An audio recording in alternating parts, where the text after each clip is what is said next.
بسم اللہ الرحمن الرحیم۔ السلام علیکم۔ اس وقت وہ ایک کم سن اور قریب البلوغ لڑکے تھے۔ وہ روزانہ مکہ کے ایک رئیس عقبہ ابن معیط کی بکریوں کو لے کر انہیں چرانے کے لیے انسانی آبادی سے دور مکے کی پہاڑیوں اور وادیوں کی طرف نکل جایا کرتے تھے۔ ان کا نام عبداللہ اور ان کے والد کا نام مسعود تھا، لیکن عام طور سے لوگ انہیں ابن عبد کہہ کر پکارتے تھے۔ کم سن عبداللہ نبی کریم صلی اللہ علیہ وآلہ وسلم کی باتیں اکثر سنا کرتا تھا، جو قریش میں اپنی نبوت کا اعلان کر چکے تھے، مگر ایک تو اپنی کم عمری اور دوسرے آبادی سے دور انسانی سوسائٹی سے الگ تھلگ ہونے کی وجہ سے اس پر خاطر خواہ توجہ نہیں کر پاتا تھا۔ اس کا تو روز کا یہ معمول تھا کہ صبح منہ اندھیرے عقبہ ابن معیط کی بکریوں کے ساتھ نکل جاتا اور اس وقت واپس لوٹتا جب رات کی تاریکی پورے طور پر فضا کو اپنی سیاہ چادر میں چھپا لیتی تھی۔ ایک روز کم سن عبداللہ نے دور فاصلے پر دھیر عمر کے دو آدمیوں کو اپنی طرف آتے ہوئے دیکھا، جو تھکان سے چور اور تھکاوٹ سے نڈھال ہونے کی وجہ سے بہت آہستہ آہستہ چل رہے تھے اور شدت تشنگی کے مارے ان کے ہونٹ اور حلق سوکھ کر کانٹا ہو رہے تھے۔ وہ دونوں اس کے قریب پہنچ کر رکے، اسے سلام کیا اور بولے، برخوردار، ہمیں بہت پیاس لگی ہے، اپنی کسی بکری کا دودھ دو کر ہمیں پلا سکتے ہو؟ اس کم سن لڑکے نے جواب دیا، میں ایسا کرنے سے معذور ہوں، میں ان بکریوں کا دودھ آپ کو نہیں پیش کر سکتا، کیونکہ یہ میری نہیں ہے بلکہ میری امانت میں ہے، میں ان کا مالک نہیں، امین ہوں۔ لڑکے کا جواب سن کر ان دونوں نے کسی قسم کی ناگواری یا ناراضگی کا اظہار نہیں کیا، بلکہ ان کے چہروں سے ظاہر ہو رہا تھا کہ انہوں نے اس جواب کو پسند کیا ہے۔ پھر ان میں سے ایک آدمی نے کہا، اچھا کسی ایسی بکری کی نشاندہی کرو جس نے کبھی بچہ نہ دیا ہو۔ لڑکے نے اپنے قریب ہی کھڑی ایک چھوٹی سی بکری کی طرف اشارہ کر دیا۔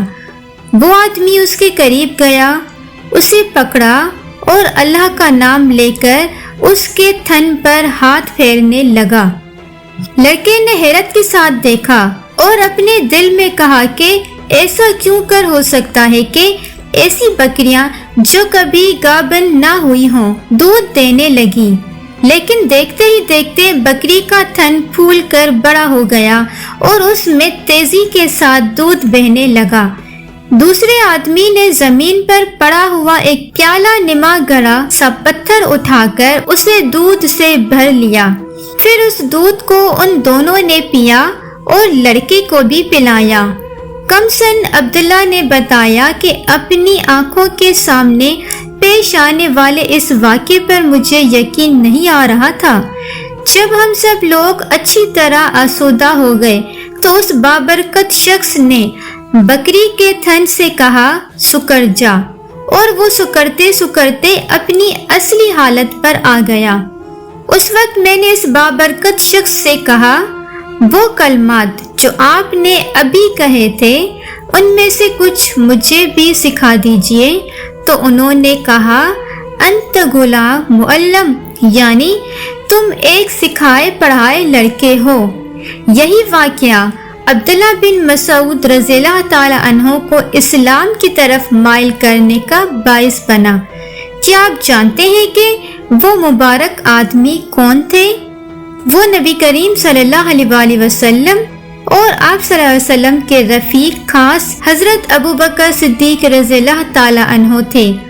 وہ دونوں حضرات قریش کی شدید ایذا رسانی اور ابتلاء و آزمائش سے بچنے کے لیے اس روز مکہ کی گھاٹیوں کی طرف نکل آئے تھے۔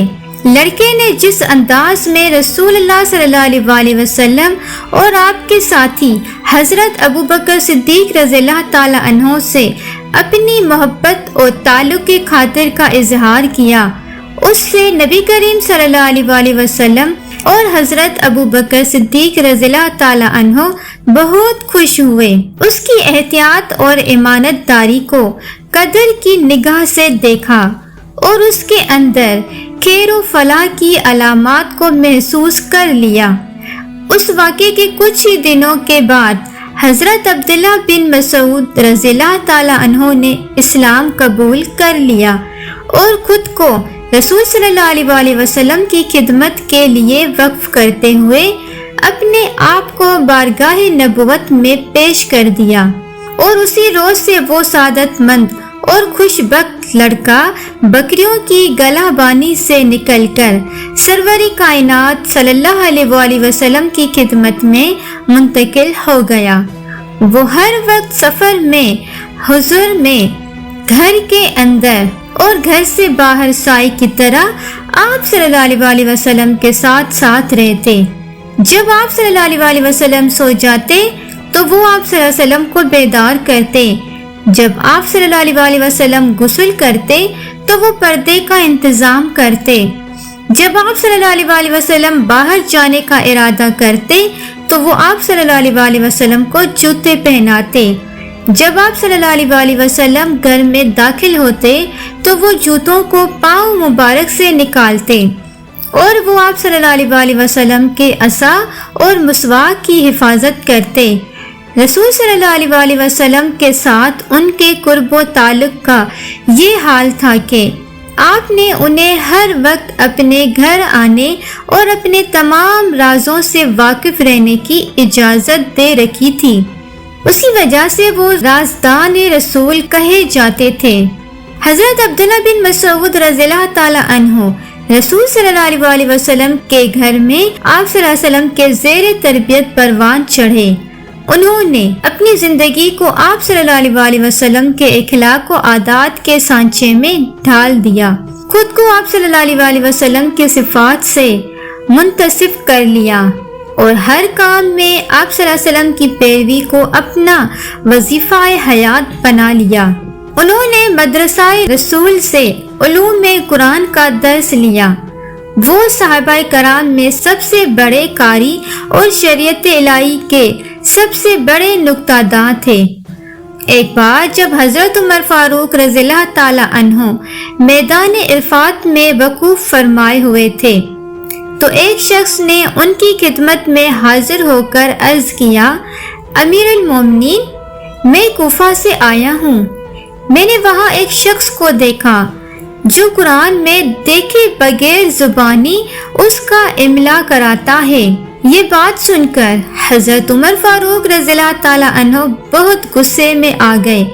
آپ نے غضبناک ہو کر فرمایا، مجھے بتاؤ کون ہے وہ شخص؟ اس نے ڈرتے ہوئے کہا، حضرت عبداللہ بن مسعود۔ ان کا نام سن کر حضرت عمر رضی اللہ تعالی عنہ کا غصہ مانت پڑ گیا اور فرمایا، بخدا میرے علم کے مطابق جناب عبداللہ بن مسعود رضی اللہ تعالی عنہ کو اس وقت قرآن فہمی میں سب سے اعلیٰ مقام حاصل ہے۔ کتاب اللہ کے علم میں ابن مسعود رضی اللہ تعالی عنہ کا مقام اتنا بلند تھا کہ وہ خود فرماتے ہیں، قسم اس ذات کی جس کے سوا کوئی معبود نہیں۔ قرآن کریم کی جو آیت بھی نازل ہوئی اس کے بارے میں بھی مجھے اچھی طرح معلوم ہے کہ وہ کہاں اور کس کے متعلق نازل ہوئی۔ اگر مجھے معلوم ہو جائے کہ اس متعلق کوئی شخص مجھ سے زیادہ علم رکھتا ہے اور اس کے پاس پہنچنا ممکن ہو تو میں وہاں پہنچ کر اس کے علم سے ضرور استفادہ کروں گا۔ حضرت عبداللہ بن مسعود رضی اللہ تعالی عنہ صرف عالم و قاری اور عابد و زاہد ہی نہیں تھے، بلکہ وہ بڑے ہمتی، نہایت دور اندیش اور زبردست مجاہد اور میدان کارزار میں پیکر جرأت و شجاعت بھی تھے۔ وہ پہلے مسلمان ہیں جنہوں نے رسول صلی اللہ علیہ وسلم کے بعد سب سے پہلے مشرکین کے مجمع میں بآواز بلند قرآن پڑھ کر سنایا۔ ایک روز مسلمان جب وہ قلیل التعداد اور کمزور تھے مکہ میں اکٹھا ہوئے اور آپس میں کہنے لگے، بخدا ابھی تک قریش نے بآواز بلند کسی سے قرآن نہیں سنا، کون ہے جو ان کو سنا دے؟ حضرت عبداللہ بن مسعود رضی اللہ تعالی عنہ نے کہا، میں انہیں قرآن سناؤں گا۔ صحابہ رضی اللہ تعالی عنہم نے کہا، آپ اس کے لیے مناسب نہیں ہیں، ہم چاہتے ہیں کہ یہ کام کوئی ایسا شخص انجام دے جس کی پشت پر اس کے قبیلے کی طاقت ہو کہ اگر قریش اس کے ساتھ بری نیت سے پیش آئے تو اس کا قبیلہ اس کی حمایت کے لیے اٹھ کھڑا ہو۔ لیکن حضرت عبداللہ بن مسعود رضی اللہ تعالی عنہ نے کہا کہ نہیں، یہ کام مجھے ہی کرنے دو، اللہ تعالیٰ مجھے ان کے شر سے محفوظ رکھے گا اور ان کے مقابلے میں میری حمایت کرے گا۔ پھر وہ چاشت کے وقت مسجد حرام میں داخل ہوئے اور مقام ابراہیم کے پاس پہنچ گئے۔ اس وقت سرداران قریش کعبہ کے ارد گرد بیٹھے ہوئے تھے۔ حضرت عبداللہ رضی اللہ تعالی عنہ نے مقام ابراہیم پر کھڑے ہو کر بلند آواز سے قرآن مجید کی تلاوت شروع کر دی۔ وہ کتاب الہی کی آیت پڑھتے چلے گئے۔ آواز سن کر سرداران قریش ان کی طرف متوجہ ہوئے اور بولے، یہ ابن عبد کیا پڑھ رہا ہے؟ ارے اس کا ناس ہو، یہ تو اسی پیغام کا کوئی حصہ پڑھ رہا ہے جس کو محمد لائے ہیں۔ یہ کہہ کر وہ اٹھ کھڑے ہوئے، تیزی سے ان کی طرف لپکے اور ان کے چہرے پر مارنے لگے، لیکن انہوں نے تلاوت کا سلسلہ منقطع نہیں کیا۔ وہ برابر پڑھتے رہے اور وہیں جا کر رکے جہاں تک وہ پہنچنا چاہتے تھے۔ پھر وہ لوٹ کر اپنے ساتھیوں میں آئے۔ اس وقت ان کے جسم سے خون بہہ رہا تھا۔ لوگوں نے ان کو اس حالت میں دیکھ کر کہا، آپ کے متعلق ہم کو اسی بات کا اندیشہ تھا۔ یہ سن کر انہوں نے کہا، بخدا یہ دشمنان خدا آج سے پہلے میری نظر میں اتنے ذلیل و بے قدر نہ تھے۔ اگر آپ لوگ چاہیں تو میں کل بھی ان کو اسی طرح قرآن سنا سکتا ہوں۔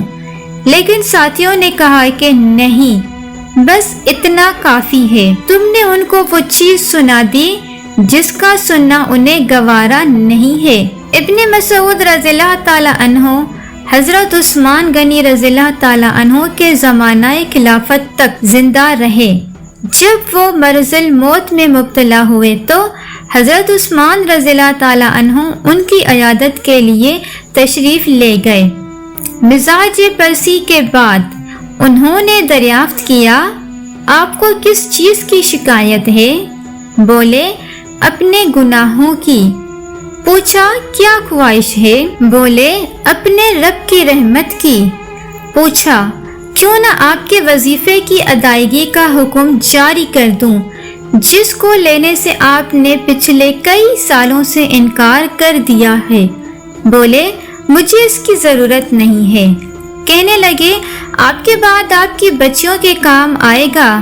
بولے، کیا آپ کو میری بیٹیوں کے متعلق محتاجی کا اندیشہ ہے؟ میں نے انہیں ہر رات سورہ واقعہ پڑھنے کی ہدایت کر دی ہے۔ میں نے رسول اللہ صلی اللہ علیہ وسلم کو یہ ارشاد فرماتے ہوئے سنا ہے، جو شخص ہر رات کو سورہ واقعہ پڑھ لیا کرے گا وہ فقر و فاقہ سے دوچار نہ ہوگا۔ اور جب رات آئی تو حضرت عبداللہ بن مسعود رضی اللہ تعالی عنہ اپنے رفیق اعلیٰ سے جا ملے۔ اس وقت ان کی زبان مبارک اللہ کے ذکر اور اس کی آیت بینات سے تر تھی۔ انا للہ و انا الیہ راجعون۔